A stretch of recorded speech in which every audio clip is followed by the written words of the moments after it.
Ang atin pong paksang talata sa umagang ito na ating pagbubulay-bulayan ay mula po sa unang 1 Kabanatang 3, talatang 18. Mga anak, huwag tayong magmahal sa magitan ng salita lamang, kundi patunayan natin ito sa pamamagitan ng gawa. Muli sabi ng talata, unang 1, 3, 18. Mga anak, huwag tayong magmahal sa pamamagitan ng salita lamang, kundi patunayan natin ito sa pamamagitan ng gawa. Purihin natin Panginoon sa kanyang mga salita na ating pagbulay-bulayan. Amen. Amen. Purihin ang ating Diyos. Ang atin pong talata ay talata na kung saan ay nagagamit na natin sa ating mga buhay. Kadalas sinasabi natin huwag lang sa salita, kundi sa gawa. And pag pinag-usapan po natin ang pagmamahal, when we say love, it is an action word. No? Hindi po ito sinasabi lang. Ito ay isinasagawa. At sabi ko kanina, di ba, naging pagpapala ba kayo sa buong sanlinggo? Yun po yung dapat nating maging laging goal sa buhay natin. Tayo po yung maging pagpapala. Bilang mananampalataya, tayo po tinatawag na ilaw ng sanlibutan. At ang ibig sabihin ng ilaw ng sanlibutan ay nagliliwanag tayo sa kadiliman. At alam naman natin, pag sabing kadiliman, it refers to masamang gawain. At pag sinabing liwanag, mabuting gawain. At kung tayo po ay ilaw ng sanlibutan, the Lord is expecting us to live a good life. Mabuting buhay, mabuting paggawa, mabuting pananalita, at sa lahat ng bagay, mabuti ang ginagawa. And even sa ating mga kapatid, no? Sa ating buhay, dapat tayo po ay pinakikita natin, napapatunayan natin sa Diyos at sa ating kapwa na talagang tayo po ay sa Diyos with our good works. Sabi ng iba, of course, ang kaligtasan natin, mga kapatid, maliwanag sa atin yun. Hindi tayo naligtas dahil sa ating ginagawa. Pero sa mga naligtas na, sa mga sumasampalataya na sa Panginoon, ang kasunod noon ay mabuting gawa. At pag sinabi nating mahal natin ang Panginoon, hindi maaring mahal mo lang siya pero wala ka namang ginagawa. The same way, kung mahal natin ang ating kapwa, mahal natin ang ating kapatid, mahal natin ang ating kaibigan, mahal natin ang kapatiran, mahal natin ang ating pamilya, hindi pwedeng sa salita lamang. Ito yung napatutunayan ng ating gawa. Bago ang talatang 18, ang sulat po na yan, yung 1, sa verse 13, sabi niya, kaya mga kapatid, huwag kayo magtaka kung kinabukutin kayo ng sanlibutan. Nalalaman natin, lumipat na kayo sa buhay mula sa kamatayan, kahit iniibig natin ang mga kapatid, ang hindi umiibig ay nanatili sa kamatayan. Ang punto dito ng ating Panginoon talagang bilang mananampalataya with this word, no, talaga yung pag-ibig sa kapatid ang kinumuha ng isang mananampalataya. At doon sa pag-ibig natin na yun, dahil sa pag-ibig na meron tayo, ito'y kabaligtaran ng mundo kaya ang mundo ay napupuot sa atin because of our light. Dahil sa kanilang kadiliman, naitatambi kasi yung kanilang kadiliman. Sabi dito, yung verse 15, mamamatay tao ang napupuot sa kanyang kapatid. At nalalaman ninyong ang buhay na walang hanggan ay wala sa mamatay tao. Pinapakita ng ating Panginoon dito, mga kapatid, yung talagang yung ating buhay bilang mananampalataya. If we love someone, if we love our brethren, our brother, kung ba tayo pagmamahal, walang anumang uri ng puot sa atin. Dahil sabi nito sa verse 15, ang katumbas ng puot para tayo mamamatay tao. Diba? Kaya murderer na rin, pagpatay na rin. Parang yun ang katumbas ng puot. And hindi pwedeng maghari ang puot sa puso mo at kasabay ang pagmamahal. Hindi pwedeng magkasabay yung dalawa na iyon.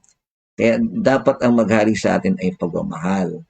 Pero sabi dito, sa verse 16, nagbigay ng pinakadakilang halimbawa ang si Juan sa kanyang sulat, sabi niya sa verse 16. Dito natin nalaman pag-ibig. Inialay ni Kristo ang kanyang buhay. Kung ang puot ay hindi paaring kasabay ng pagmamahal, tandaan natin dito, ang halimbawa ng pag-ibig na ating pinangahawakan ay ang ginawa ng ating Panginoon. Dahil sa katotohanan, kung pupuntahan natin ang ating Panginoon, dahil sa kasalanan ng tao, pwede nang mapuot ang Diyos eh. Yung galit ng Diyos sa tao, di ba? Because of his sin. Pero dahil sa kabila ng kasalanan ng tao, sabi ng Romans 5:8, si Kristo ay namatay para sa atin. In spite of our sin, in spite of our karumihan, sa kabila na tayo po ay hindi nakarapat-dapat sa Kanya, kaya hindi na tayo kaibig-ibig sa Diyos, pero si Kristo, minahal pa rin tayo, inialay niya ang Kanyang buhay para sa atin. Ganon kadakila ang pag-ibig ng Diyos. Kaya bago sinabi ni Juan, yung sulat niyang, huwag tayo magmahal sa mga salita lamang, pinakita niya na ang halimbawa ng Panginoon. Dahil mismo ang Panginoon, ipinakita yung sinasabi ni Juan na ito. Yung kanyang pagmamahal ay hindi lamang sinabi ng Diyos, kundi gumawa ang Diyos ng hakbang, ng pagkilos, upang maranasan ng tao ang pag-ibig ng Diyos. At yung pagkilos na yun, ibinigay niya ang kanyang bugtong na anak. Naramdaman ang pag-ibig ng Diyos. At paano tayo minahal ni Kristo? Inialay niya ang kanyang buhay sa krus ng Kalbaryo. Sabi niya, hindi aking kalooban, kundi ang kalooban ng Panginoon. Yung kanyang panalangin eh. And that is the love of the Lord. That is the love of the Lord Jesus Christ for us. He offered Himself for us. Ganun kadakila yun. Kasi sabi ng talata, kaya dapat din nating ialay ang ating buhay sa mga kapatid.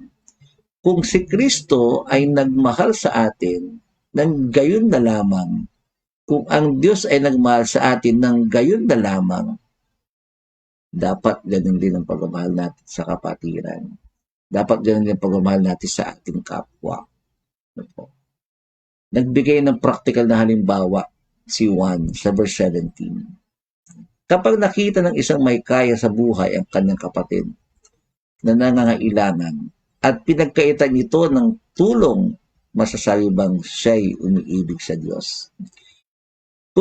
Parang ganito yan eh, kung pinagpala ka ng Diyos at mayroong kapatid na nangangailangan at hindi ka naging pagpapala sa Kanya, masasabi bang may pagmamahal ka sa Kanya? Yung point dun eh. Kung ikaw'y pinagpala ng Diyos ng kayamanan, ng kasaganaan, tayo ba'y katulad ng mayamang hangal, nung umani ng marami ay nagpatayo ng kamalig at nilagay lang doon ang kanyang ari-arian at nagisakim sa kanyang pagpapala? O tayo katulad ni Bernabe, na nagbenta ng kanyang ari-arian at ang buong kanyang pinagbenta ay binigay sa kapilya, sa church, at binigay sa kapatiran. Tayo ba'y pinagpala ng Diyos na ang pagpapala ay dumadaloy patungo sa iba?